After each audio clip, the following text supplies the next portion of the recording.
Meus amigos, Deus abençoe a vocês, em nome do Senhor Jesus. Eu peço que Ele abençoe abrindo o seu entendimento. Eu peço que o Senhor abençoe você, removendo o que tem bloqueado a sua mente, o seu entendimento. Porque a Bíblia fala, Paulo fala, que o Deus desse século tem cegado o entendimento das pessoas. O Deus desse século é o dinheiro, é Mamon, é a luxúria, o Deus desse mundo. Então esse Deus tem cegado o entendimento das pessoas, que é o diabo. O diabo é o Deus deste século. Ele cega as pessoas. E como é que ele cega? Como é que ele faz cegar as pessoas? Ele faz com que a pessoa, a mente da pessoa, o intelecto, a razão, a inteligência da pessoa fique bloqueada, de forma que ela não entenda a voz de Deus, que ela não tenha ouvidos para ouvir a voz de Deus, que ela não tenha entendimento para compreender a palavra de Deus. É isso que o diabo faz. E ele faz mais. Ele criou um sistema chamado religião para que as pessoas canalizem a fé sobrenatural no coração. O diabo criou a religião. Deus criou, o Senhor Jesus é o Criador, é o autor e consumador da fé inteligente. E o diabo criou a religião para que as pessoas pudessem trazer essa fé para dentro do coração. Mas o coração, a gente sabe, é enganador. Então, quando a pessoa crê com o coração, ela está irremediavelmente perdida, a não ser que o entendimento dela se abra, a não ser que o Espírito Santo venha revelar-se a ela no seu entendimento. Deus não fala no coração, Deus fala no nosso intelecto. Deus não fala ao coração, porque Ele sabe que o coração é enganador. Essa campanha que nós estamos fazendo de entregar o coração para Deus é justamente para isso. Porque quando você entrega o coração, coloca o coração no altar, então Deus te dá um novo coração, para que esse coração venha trabalhar em combinação com o seu entendimento, com a sua cabeça, com o seu intelecto. Talvez eu esteja falando assim, e muita gente não esteja entendendo nada. Muitas pessoas gostam muito de ouvir aquelas palavras: o Senhor é meu pastor, nada me faltará. Deus é contigo, irmão. Paz do Senhor, irmão, que não resolve nada. Não resolve nada, essa é a realidade. Paz do Senhor, irmão. Amém, amém. Isso vai resolver? Não, não vai resolver. Por quê? Porque Deus não é religião. Deus é palavra. Deus é palavra. E Ele cumpre a sua palavra. Porém, para que nós venhamos receber ou usufruir os benefícios da palavra dele, nós temos que crer. Nós temos que ter fé nessa palavra. E é óbvio que a palavra dele traz ânimo, traz fé. Mas não é aquela fé do coração. É uma fé intelectual, uma fé racional do intelecto. Deixa eu falar para vocês uma coisa. Eu não gosto muito de falar, mas por imposição do meu trabalho, eu não posso me negar a dividir com vocês as experiências que eu tive. As minhas experiências. Muitas experiências fracassadas. Muitas experiências frustradas. Por exemplo, quando eu tinha, uns 23 anos, ou 24 anos, acho que foi 24 anos, mais ou menos. Eu estava buscando uma auxiliar para colocar os meus sonhos em prática, quer dizer, dividir com as pessoas aquilo que Deus me havia dado. Então, apareceu na igreja onde eu frequentava uma jovem. E aquela jovem reunia os predicados que combinavam comigo. É uma jovem fiel, ela era recente na igreja. Ela era fiel, ela era batizada com o Espírito Santo, ela era de Deus. Ela era uma pessoa que combinava, assim, em tese, à primeira vista, combinava comigo. Então, o que eu fiz? Isso é para você entender como a gente é iludido pela voz da fé do coração. A voz da fé do coração. O que eu fiz? Essa experiência vale muito para você, pode ter certeza.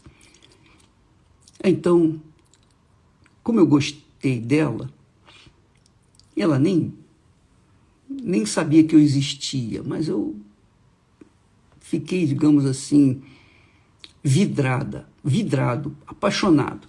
E então eu falei para Deus: Senhor, está escrito, João capítulo 15 e versículo 7. Está escrito, o Senhor disse, Jesus, se vós estiverdes em mim e as tuas palavras estiverem, e as minhas palavras estiverem em vós, se vós estiverdes em mim e as minhas palavras estiverem em vós, pedireis tudo o que quiserdes e vos será feito. Eu peguei esse versículo, coloquei o dedo nele e falei: Senhor, está aqui. Tu disseste, se vós estiverdes em mim, as minhas palavras estiverem em vós, pedireis o que quiserdes, tudo, e vos será feito. Então eu disse: eu quero namorar essa moça, eu quero me casar com ela, enfim, eu quero essa moça como a minha auxiliar. Então eu vou falar com ela, eu nem sei se ela vai me aceitar, mas se ela disser sim para mim, então eu vou entender que o Senhor ouviu a minha oração e que o Senhor aprovou esse nosso relacionamento e casamento. E eu fui falar com ela. E prontamente ela disse: eu quero. Poxa, eu fiquei tão feliz, tão entusiasmado, tão alegre. Sabe o que eu fiz? Em questão de 3 para 4 meses, eu já estava aprontando o casamento, já ia me casar com ela em 3, 4 meses. É coisa assim rápida. Porque comigo é assim, ou é ou não é, ou crê ou não crê. Se eu creio, eu vou fundo. Se eu não creio, eu não vou. E eu fui fundo. Tinha comprado já as roupas, comprado, aliás, os móveis, enfim, estava tudo preparado. Provavelmente ela deve estar me assistindo nesse momento. Provavelmente ela deve estar assistindo. Então, o que aconteceu? Ela trabalhava, eu trabalhava, então o salário que ela ganhava, mais o meu, dava para a gente casar rápido. Então eu fui em frente. Fui fundo, nós fomos fundos. E o que aconteceu? Lá dentro, no meu ser, na minha mente, entretanto, havia mínimo de dúvida, uma coisinha insignificante porque a coisa foi feita tão atabalhoadamente, tão assim de repente, tudo foi acontecendo muito rápido, e eu achando que tudo era aprovação de Deus. Mas por alguma razão, eu tive uma pequenina desconfiança. E se por acaso não é a vontade de Deus? Não, mas Deus me atendeu. Eu, na minha cabeça, mas Deus me ouviu. Poxa, eu falei da palavra dele, eu usei a palavra dele. Está aqui escrito, Senhor. Eu cobrei dele e ele fez com que ela me desse o sim. Então é a vontade dele. Só que, já às vésperas do casamento, na igreja todo mundo já sabia que a gente ia casar e tal. Às vésperas do casamento, eu ouvi dela uma única palavra. Uma única palavra. Ela falou uma coisa no meio de uma discussão que nós tivemos, um desentendimento, e aquela palavra abriu o meu entendimento. E eu entendi que ela não era a vontade de Deus. Eu desfiz o casamento. Desfiz o noivado, melhor dizendo. Deixei tudo para lá, para ela, e fui tocar minha vida. Hoje ela até é bem casada, é uma esposa, uma mulher, eu creio que seja de Deus. Ela foi professora da Cristiane e da Viviane na escola dominical. Então, graças a Deus que ela seguiu em frente na fé e está na fé. Mas ela tinha o Espírito Santo, eu tinha o Espírito Santo, só que não havia compatibilidade entre nós. E isso eu posso falar outras vezes, mas agora o assunto é esse. Eu fui iludido, eu havia sido iludido pela paixão que eu tive por ela inicialmente. Eu pensava que era vontade de Deus porque o que eu pedi, Deus me deu. Ele me deu sim. Só que o sim dele não era a vontade dele. O sim dele era a minha paixão, a minha cobiça, o desejo do meu coração. Quer dizer, eu fui iludido pelo meu coração, achando que porque eu estava em Jesus e as palavras dele estavam em mim, então eu podia pedir qualquer coisa, mesmo que fosse contra a vontade dele. Eu queria aquilo. E eu tive. Só que antes de consumar o fato, o casamento, então eu caí na realidade e soube na mente, no meu intelecto, que ela não era a vontade de Deus para mim. Ela era a vontade de Deus para outra pessoa, mas não para mim. Nem eu era a vontade de Deus para ela. Então, o que aconteceu? Eu, mesmo com um novo coração, batizado com o Espírito Santo, ela também batizada com o Espírito Santo, com um novo coração, mesmo assim, não éramos compatíveis um com o outro. Não era. Então eu voltei atrás. E aí eu orei, Senhor, que eu não sabia como desfazer aquele novelo, estava tudo enrolado, eu não sabia como sair daquilo. Eu falei, Senhor, está aqui. O Senhor disse, se vós estiverdes em mim, as minhas palavras estiverem em vós, pedireis o que quiserdes, e vos será feito. Eu pedi, e o Senhor me deu, mas agora eu sei que não era a tua vontade. Então eu quero te pedir que seja feita a tua vontade. Eu quero que seja feita a tua vontade. Se vós estiverdes em mim e as minhas palavras estiverem em vós, Pedireis o que quiserdes. Então eu estou pedindo que o Senhor faça a tua vontade na minha vida. Eu sei que essa jovem é tua filha, etc., mas eu sei que também não é a tua vontade que nós venhamos consumar o fato do casamento. Então, pode remover, por favor, pelo amor do teu nome. Assim como eu insisti para o Senhor me dar, agora eu insisto para o Senhor tirar. Dá um jeito aí, vê o que o Senhor vai fazer.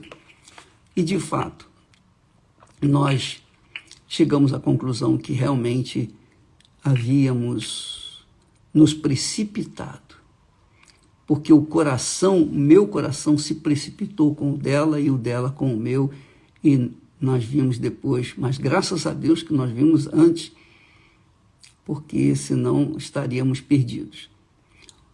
Graças a Deus. Quando a gente usa a fé do coração, a gente toma atitude impondo a nossa vontade. Quando a gente usa a fé da razão, a fé inteligente, a fé sobrenatural, a gente quer porque quer fazer a vontade de Deus, não a nossa vontade, não o nosso desejo. Então, muitas pessoas que estão me assistindo nesse momento devem estar combinando bem com vocês. Poxa, mas eu orei a Deus, aquela pessoa era de Deus, eu era de Deus, nós somos de Deus e tal. Por que não deu certo? Por que me traiu? Por que saiu? Por que abandonou a fé? Por que abandonou o altar? Por que isso? Por que aquilo? Porque você impôs a sua vontade a Deus. E ele, Deus, na pessoa do Espírito Santo, ele não impõe a vontade dele para nós. Ele não impõe a vontade dele para mim. Ele me ensina a vontade dele, ele me mostra a vontade dele, mas não impõe. Sou eu quem decido obedecer ou não à vontade dele. Quando eu obedeço à vontade dele, então isso é a fé inteligente. A fé é ação, é atitude, é determinação. E eu, como jovem, inexperiente, ainda que estivesse na fé, ainda que tivesse o Espírito Santo, ainda que fosse uma pessoa que vivesse na fé, eu não estava vivendo em pecado, eu era imaturo. E os imaturos tendem a tropeçar e cair por causa da sua imaturidade, infantilidade. Eu errei, eu falhei, mas eu aprendi. E o que eu ensino hoje para vocês é o que eu aprendi pessoalmente. Não adianta você querer impor a vontade sua a Deus. Às vezes você pode pegar até a Bíblia e falar, está aqui escrito, o Senhor disse tudo, eu estou pedindo isso aqui. E você insiste, você fica querendo porque quer aquilo que você está pedindo. Você não quer saber da vontade dele, você quer fazer a sua própria vontade. Aí você vai se arrebentar. É verdade. Porque é a vontade dele. Quando nós somos servos, nós não temos vontade. O servo não tem vontade própria. O servo obedece o seu senhor. Quando a gente é servo, né? E para a gente ser servo, primeiro a gente tem que ter nascido de Deus. Então, quando eu aprendi essa lição, eu aprendi também que não é a minha vontade que tem que prevalecer, mas a vontade dele em minha vida. E eu quero me sujeitar a essa vontade. Todo santo dia eu oro, meu Deus, faça-se a tua vontade. O pão nosso de cada dia seja a tua vontade na minha vida. Meu Senhor, eu oro, meu Senhor, me faça esquecer o que eu não posso fazer, o que eu não devo fazer. E me faça lembrar do que eu tenho que fazer, ainda que venha contra a minha vontade. Eu quero fazer a tua vontade. O pão nosso, o meu pão de cada dia é esse. Faça-se a tua vontade na minha vida. Essa é a minha grande realização. Fazer a vontade do meu Pai, do meu Senhor e Salvador Jesus Cristo. Então, amiga e amigo, isso se chama fé com inteligência. Não é uma fé burra, não é uma fé infantil, inexperiente, imatura. mas uma fé fundamentada na palavra de Deus. Jesus nos ensina a orar, e ele diz assim: vós orareis assim: Pai nosso que estás nos céus, santificado seja o teu nome. Venha o teu reino e seja feita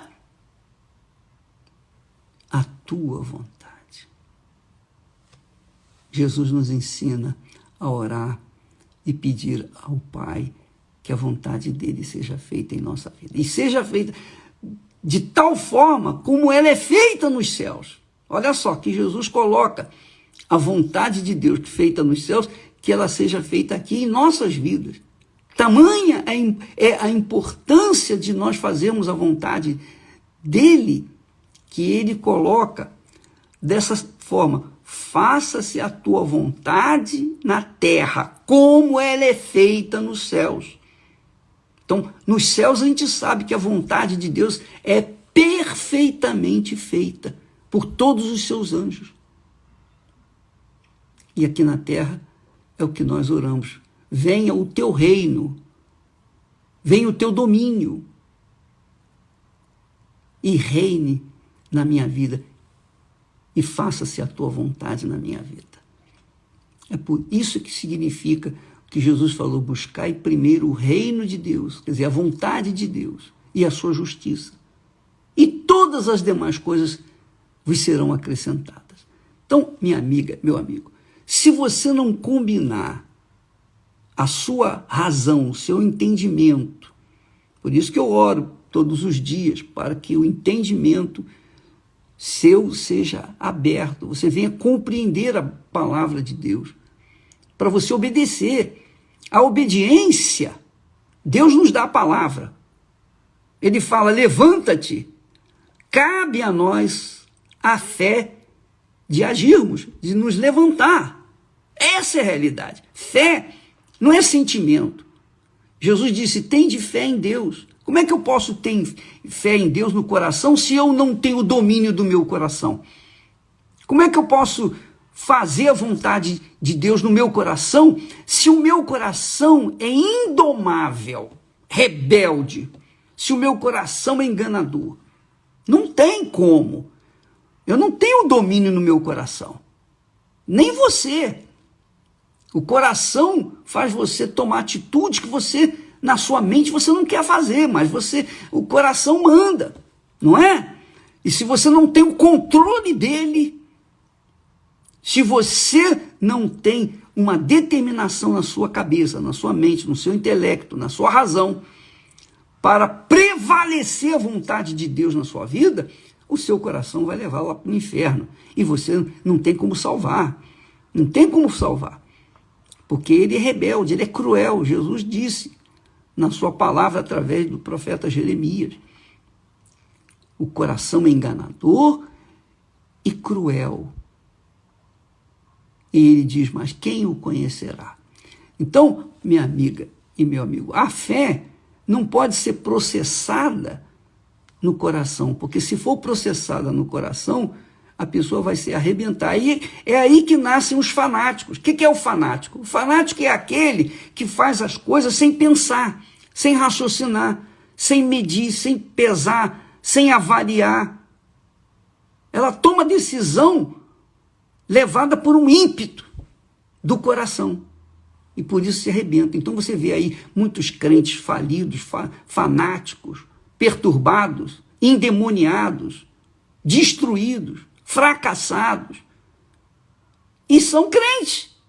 Porque aderiram a uma religião. O diabo criou a religião justamente para atrair as pessoas que têm fé, para trazer essa fé para dentro do coração e fazê-la dirigir a vida da pessoa dentro do coração, mas dirigido pelo coração. Mas quando essa fé é no intelecto, na cabeça, na razão, a pessoa pensa, raciocina, avalia. Então essa fé é inteligente, essa fé é do Espírito. Deus é espírito, minha amiga, meu amigo. Deus é saber. Deus é inteligência. E ele não aceita, por exemplo, um louvor na base da emoção, do sentimento, do sensacionalismo, porque ele sabe que emoção é pura enganação. Ora, você está cantando, alegre, feliz da vida, mas acontece um problema, vai enfrentar o problema cantando, adorando ou louvando. Vai enfrentar a situação difícil, vai enfrentar um problema na base do coração. Você vai se arrebentar, você não consegue.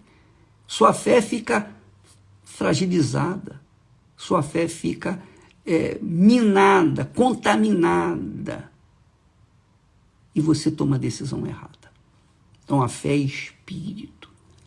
Jesus, quando disse, tende fé em Deus, ele quer dizer o seguinte, obedeça o que Deus fala.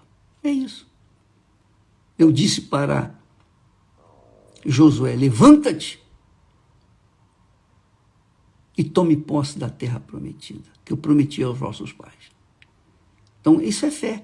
Quando ele se levantou, ele agiu a fé na palavra de Deus, na obediência à palavra de Deus.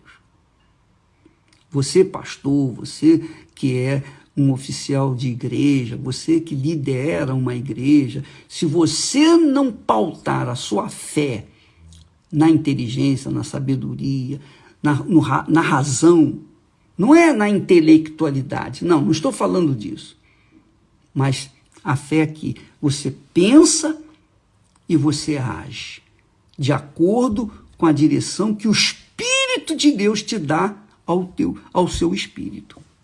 Porque Deus é espírito. A comunicação de Deus conosco é espiritual. É do Espírito de Deus para o nosso espírito. É do nosso espírito, quer dizer, da nossa cabeça para o Espírito de Deus. Então a comunicação entre você e o Senhor Jesus é de espírito para espírito, quer dizer, de cabeça para cabeça, de inteligência para inteligência. Não de coração para o espírito. Não é do sentimento, mas do espírito. Se você não entendeu essa mensagem, se você não está entendendo nada do que eu estou falando, é porque você não tem o Espírito Santo, você não entende nada de Deus. Você pode ser um crente há 50 anos, mas se você não entende essas palavras que eu estou falando, é porque você não tem o Espírito Santo. Você tem que buscar, você tem que correr atrás, você tem que ter sede, você tem que correr atrás, você tem que chegar a Deus. Você tem que ir com garra, com fé, com coragem, para que ele venha então ao seu encontro.